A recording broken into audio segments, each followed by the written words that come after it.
We look at sports now through jaded lenses.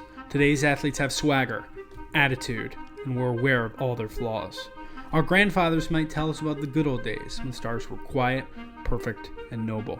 No one exemplifies this myth better than Joe DiMaggio. He was on the perfect team at the perfect time, with a perfect swing and a perfect wife. But in the end, after all the fame and success, Joe DiMaggio ended up alone.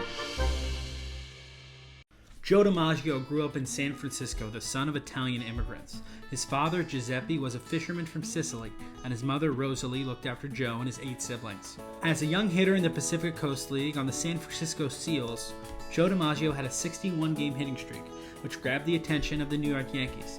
They offered him a contract, and in 1936, he came up to the team.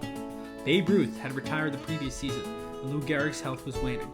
Joe DiMaggio was the new star of baseball's best and most popular team. And during his first 4 seasons, the Yankees won the World Series every year. On the field, he had elegance and swagger. His swing was the perfect amount of movement, nothing extra. Longtime teammate Yogi Berra described him.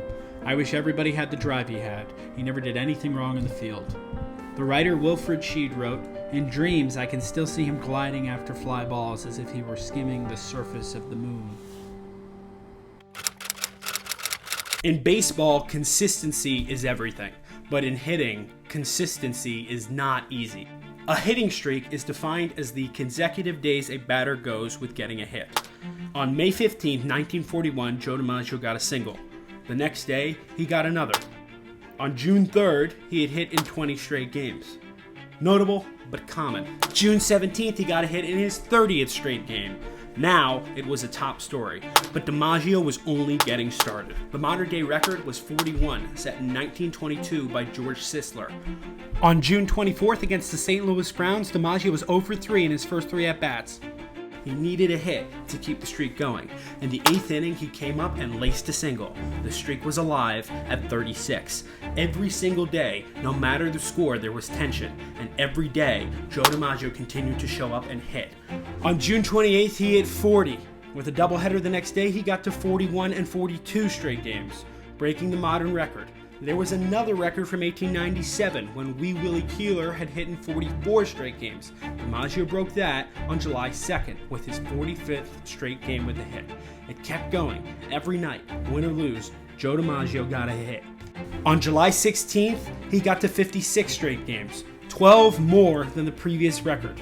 The next night, in the first inning, DiMaggio rifled a hot shot down the third base line, but there stood Cleveland third baseman Ken Keltner, backhanding the smash, straightening up, and throwing out DiMaggio by stride. He went 0 for his next 3, and the streak was over at 56. Since then, no one has gotten close. One player, Pete Rose, has gotten to a hitting streak over 40, with a 44-game hitting streak in 1978. Some players get to 30 if they're lucky, but no one has touched 56 in over 80 years. After the game, the streak ended. Joe DiMaggio went out and got a drink alone. This was not uncommon for him. In the book Summer of 49, David Halberstam wrote that DiMaggio guards his special status carefully and tends to avoid all those who might define him in some way other than the way he defined himself on the field. The night after his 56-game hitting streak ended, Joe DiMaggio got another hit and started a new 17-game hitting streak. In total, he would get a hit in 72 of 73 games. Despite Ted Williams hitting .406, the last player to date to hit 400 in a season, DiMaggio would win the 1941 MVP. It's war! And who better to serve the United States than baseball's greatest player, Joe DiMaggio? Here he is being sworn in. Here he is eating an Army meal. Here he is putting on an exhibition game to entertain the troops. Here he is in a helmet on the left. There you are, Joe. Here he is greeting this guy. Yes, sir, from 1943 to 1945, Joe DiMaggio served the Army overseas during World War II. By golly, what a guy. When DiMaggio returned from the war, he picked up right where he left off and won the 1947 MVP. But soon after, he seemed to have lost a step. By 1951, his replacement in center field, a boy from Oklahoma named Mickey Mantle, was on the Yankees, and Joe retired. Joe DiMaggio was an all-star every year he played. He won 3 MVPs and 9 World Series championships in just 13 years as a player. The Yankees retired his number 5 in 1952, and DiMaggio was elected to the Baseball Hall of Fame in 1955. With silence and grace, he had captured the hearts of millions of Americans. On January 14, 1954, at a San Francisco courthouse, Joe DiMaggio married Marilyn Monroe. Both were adored by the public. It seemed like a classic American tale, two icons tying the knot. When they arrived for their honeymoon in Tokyo, 4,000 people stood outside their plane, hoping to get a glimpse at these two American icons. But inside their relationship, it was not as glamorous. Joe was uncomfortable with her massive celebrity and suspected she had affairs. Marilyn found Joe reclusive and lonely. He sometimes became violent towards her. Marilyn Monroe was also unstable, addicted to painkillers and alcohol. Their marriage lasted only 9 months, ending with Monroe filing for divorce, citing mental cruelty. Joe DiMaggio and Marilyn Monroe were married for 274 days, but Joe never got over her. Soon after, Monroe married the playwright Arthur Miller, but her problems persisted. That marriage ended after 5 years in 1961. Depressed, Monroe checked herself into a mental hospital, but when she realized she couldn't leave without a family member present, she called Joe DiMaggio, who was there the next day, and though they had been divorced for 6 years, he came through and got her out.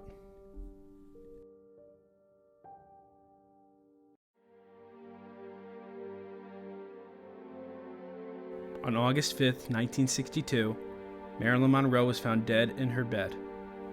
The toxicology report revealed she had poisoned herself and overdosed. She was 36 years old.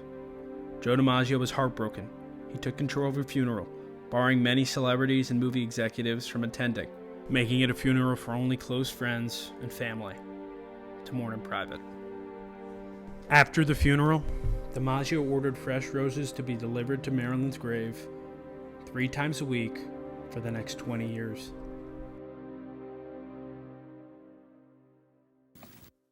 I'm going to show you how to make the best cup of coffee you ever tasted in just seconds with Mr. Coffee Automatic Drip Coffee Maker. Coffee in here, cold water here. It's the fastest coffee maker you can buy. After Marilyn Monroe, Joe DiMaggio never remarried. He would do ads for Mr. Coffee and the Bowery Savings Bank, but he was lonely. Esquire writer Gay Tallies described DiMaggio's retirement life in his famous piece, The Silent Season of a Hero. Tallies goes through a day in the life of Joltin' Joe. He hangs out at his bar. He has friends, but not many good ones. Overall, it's a piece about a man who does a lot of things alone. Artist Paul Simon captured the spirit of the man in his famous song, Mrs. Robinson. Where have you gone, Joe DiMaggio? Our nation turns its lonely eyes to you. Joe DiMaggio died on March 8th, 1999. No one more embodied the American dream of fame and fortune or created a more enduring legend than Joe DiMaggio.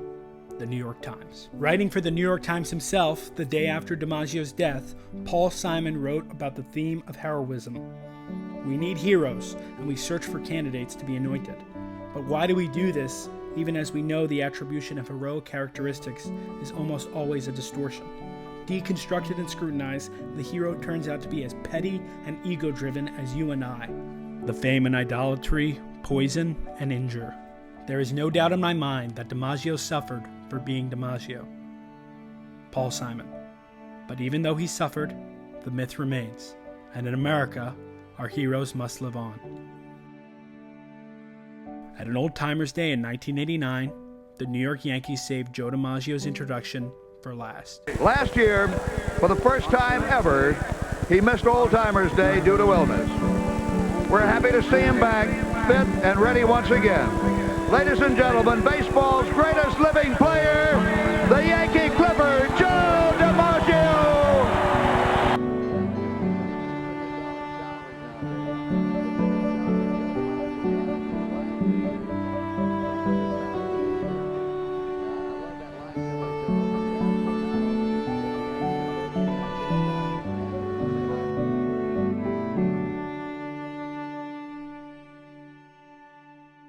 Thank you so much for watching. If you could please subscribe and share it around, that'd be great. It was a great privilege to tell this really interesting story, and I'm going to try to make a few more of these baseball history types videos, so please subscribe to Baseball Heirlooms, and I'll see you next time.